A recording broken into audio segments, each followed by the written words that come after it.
Casi cada semana se estrenan en Zaragoza nuevas estaciones de bicis de alquiler. Muchos se preguntan si la ciudad está preparada para estos vehículos de dos ruedas. Nosotros nos hemos subido a la bici y hemos ido a comprobarlo. ¿Cuál es el itinerario que vamos a seguir hoy?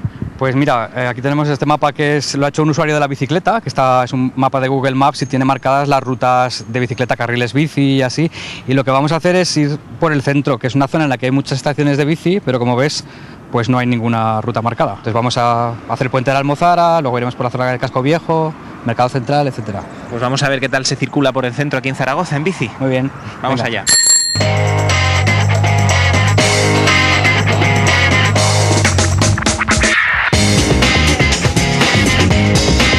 Está comprobado, Enrique, que si usamos bicicleta, sobre todo en el centro de la ciudad, llegamos antes a los sitios. Yo te puedo decir mi experiencia. Yo cuando iba en coche, muchos de los trayectos que hago, tardaba más que lo que tardaba con la bicicleta.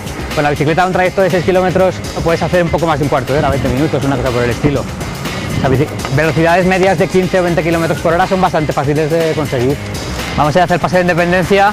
Entonces ahora deberíamos dar una vuelta muy grande, pero con la bicicleta tienes ciertos superpoderes, que es que puedes coger, te paras aquí y te conviertes en peatón por un momento. Superpoderes, superpoderes de ciclista. Somos héroes, ciclistas en este caso. Eso es. Pues hay que ser casi un héroe porque para subir algunas cuestas de aquí, casi tienes que ser o Armstrong o Indurain. Es que llevas la marcha de correr, si te hubieras puesto la marcha 2 hubiera sido mucho más suave. Y es mi culpa entonces. Sí, un poco sí, pero en Zaragoza no hay que ser Armstrong para ir en bicicleta prácticamente nunca. O sea, es una ciudad, aparte del tema de que haya muchos coches y de que hay partes de la ciudad que las han alejado demasiado, moverse por el centro de la ciudad es cómodo, es más o menos llana. Algún día tienes viento, pero si el sitio es muy expuesto, entonces no hace falta unas condiciones físicas especiales para moverse bien. Es bastante placentero ir por Paseo Independencia paseando en bici, nunca mejor dicho.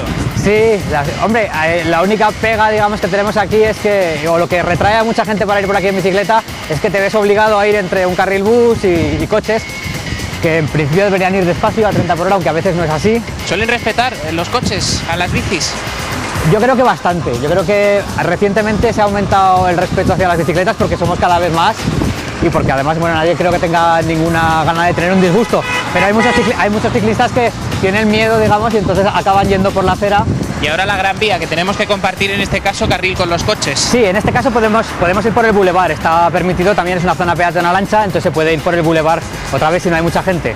Si no, pues compartimos con los coches y es otro sitio un poco incómodo porque es muy estrecho y va a veces el tráfico muy pegado, autobuses, etcétera, ¿no? ¿Son suficientes los carriles bicis que hay ahora y el número de paradas de bici como esta que tengo yo? De carriles bici en algunas avenidas, en algunos puntos clave, como por ejemplo pueden ser los puentes, faltan todavía. Y en cuanto a estaciones de bici, pues no te sabría decir, yo las uso a veces y lo que he visto es que, por ejemplo en mi barrio, que yo vivo por el Astur, la gente las coge por la mañana para ir a trabajar. Entonces tú llegas a las 9 y puedes encontrarte la estación vacía porque ya se las han llevado todas.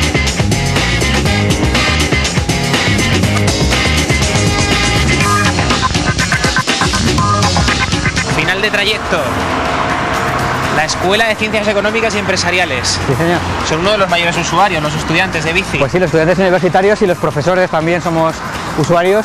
La verdad, en la facultad, en la Escuela de Ingenieros, que es donde trabajo yo, los aparcabicis están siempre llenos. En el campus de San Francisco también. De hecho, nos gustaría que todos los campus estuvieran bien comunicados en bici entre ellos porque somos uno de los usuarios habituales, entre otros. Bueno, la bici, un transporte ecológico, útil y rápido, ya lo hemos comprobado. Digo muchas veces que usar la bici es una mera razón, una cuestión de egoísmo. ¿Por qué voy a usar la bici? Pues porque voy mejor, me llego antes a los sitios, me lo paso mejor, disfruto del viaje y si luego encima es bueno para todos, pues mejor que mejor. Bueno, pues nada, voy a dejar la bici y a ver si cunde el ejemplo. Muy bien.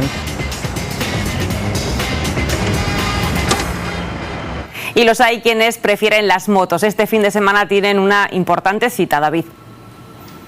La cuarta ruta de los penitentes, una ruta turística que va a recorrer el Alto Aragón, pero aquí ya tenemos motos de estas que van a participar, ¿verdad? Más de 500 personas inscritas porque hay 500 motos, pero hay más personas que participan. Javier, sí, presidente del Club Motor Monrepós, que es un poquito el alma mater de este experimento que surgió hace ya 4 años y que cada vez consigue llamar más la atención y sobre todo gente de fuera que está viniendo ya a Zaragoza. Sí, ahora mismo estarán en carretera viniendo hacia Zaragoza para ya poder hacer el check-in en los hoteles y este año hemos tenido una participación de un 85% foráneos, quiero decir foráneos de fuera de la Comunidad Autónoma de Aragón. Bueno, o sea que está bastante bien. Háblanos de esta ruta tan particular, porque no es una carrera, ¿verdad? Es una ruta turística, se trata de disfrutar un poquito del paisaje, de la cultura y de las partes turísticas, ¿no?, de nuestra comunidad. Sí, en base se trata de descubrir un poquito más el Pirineo, quizá las zonas más desconocidas, y luego pues enseñarles también un poquito de nuestra cultura, que creo que también es muy importante. Bueno, este año hay un aspecto novedoso, podríamos decir, que es el de mitos y leyendas. Vais a explicar también un poquito pues esa parte oculta de los mitos y leyendas que hay aquí en Aragón, ¿verdad? Sí, creemos que era muy bonito el poder hablar de estas leyendas que nos legaron nuestros abuelos, que en el Pirineo pues son muy abundantes. Entonces hemos creado un libro de ruta para guiar a los participantes, donde les va explicando la leyenda típica de cada lugar. Luego va a haber también fiesta, ¿verdad?, conciertos, aquí no va a faltar de nada en esta ruta. Sí, vamos a acabar el 2 de mayo con un doble concierto en San Juan de Mozarrifar de la Bogus Band y de Nakel Band, que es este último grupo es el grupo revelación de rock and roll hoy por hoy en Aragón. El primero nos suena mucho.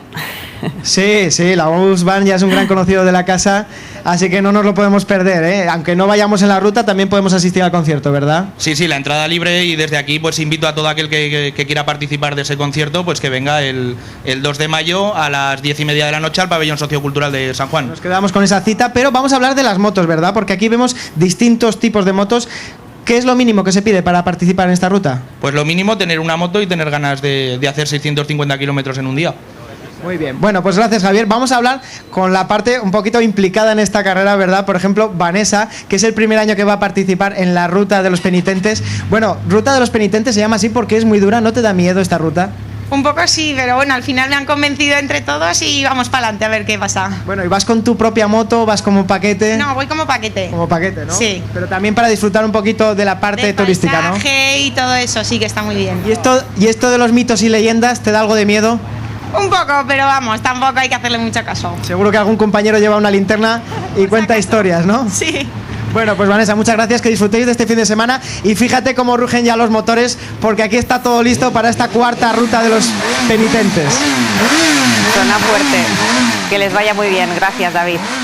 Vamos a reponer un poquito las fuerzas. Nos vamos a Fraga. Rosario nos va a enseñar cómo se elabora el postre más típico de esta localidad. ¿Imaginan cuál puede ser? Esta masa que están viendo es la base de un postre muy típico fragatino que se llama lo coq de Frague. Rosario, ¿aquí cómo hemos echado hasta ahora? Hemos echado aceite